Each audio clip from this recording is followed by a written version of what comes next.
The laughter hit her before the words did.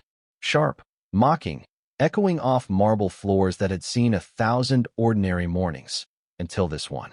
Mara stood at the counter, dust still clinging to her collar, hands trembling not from fear, but from exhaustion no civilian could understand.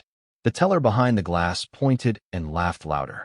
Nobody in that bank yet knew who Mara really was, or what she had just survived to get there. Before I tell you what happened next, tell me in the comments where you're watching from. I love knowing who's listening. Mara hadn't slept in 31 hours. The flight had been delayed twice, then rerouted. In somewhere over 6 time zones, she'd stopped counting the minutes since she'd last felt clean. Her uniform told the story her mouth couldn't yet form. Streaks of dried mud across one cheek, a tear at the shoulder seam. Boots that had walked through places most people only saw on the news. She'd come straight from the base to this small downtown branch because she needed to close out an account before her connecting flight home.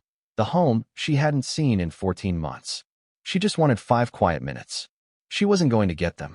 The teller's name tag read Giselle. She'd had a long week. A long year, maybe. And something about the woman in front of her, disheveled, dirt-streaked, awkward in the way exhausted people often are, struck her as funny in the cruelest possible way. "Did you lose a fight with a laundry machine?" Giselle said, loud enough for the line behind Mara to hear. A few people chuckled nervously.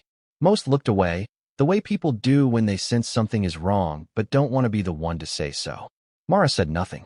She'd learned, over deployments and debriefings and long nights she didn't talk about, that silence was sometimes the only armor left.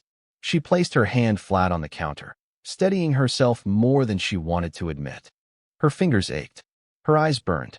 She thought of her mother's voice on the phone last week, asking when she'd finally come home for good. She thought she'd never feel normal again. She was wrong, though not in the way anyone expected. What Mara didn't know was that she wasn't alone in that bank by accident. Behind her, near the entrance, a small crowd had gathered for an unrelated event, a community ceremony honoring local veterans, scheduled to conclude with a brief visit from a high-ranking officer stopping in to thank bank employees who supported military families. Among them stood a man in dress blues, medals catching the fluorescent light, his posture so still it seemed carved rather than learned. He hadn't said a word yet. He was watching. The air in the room shifted before anyone could name why. A woman near the back inhaled sharply. Someone's phone lowered. Whispers moved through the crowd like wind through dry grass. Not loud, just present, the kind of murmur that precedes something nobody wants to miss. Giselle, still mid-laugh, hadn't noticed yet. She was too busy enjoying the small, ugly power of mockery to feel the temperature of the room changing behind her. Mara felt it before she understood it. That prickling at the back of the neck that years of training never fully explained away. She turned her head, slowly, the way soldiers do when something doesn't add up. And there he was, Colonel Daniel Reyes, her commanding officer.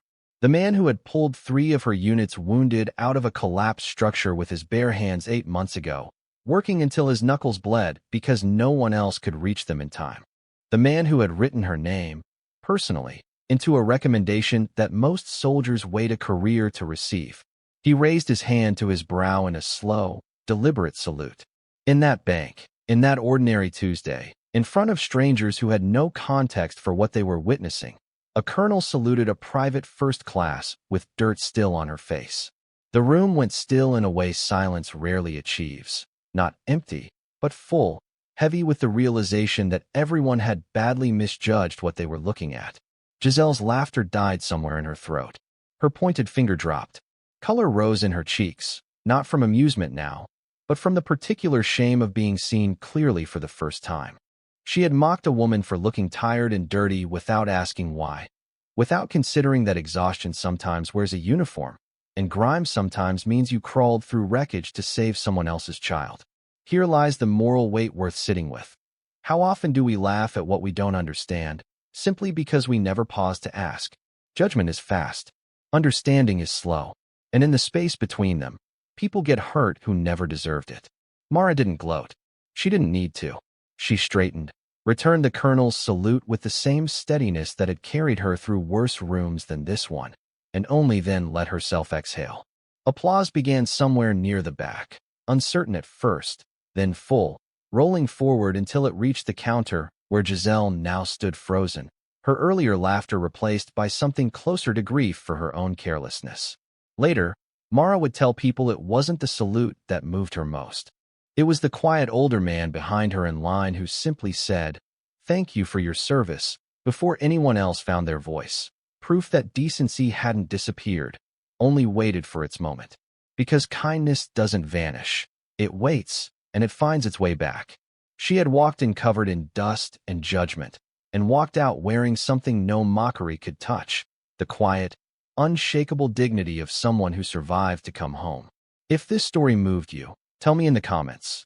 And don't forget to subscribe, because next week, another story is waiting to remind us who we really are underneath the dirt.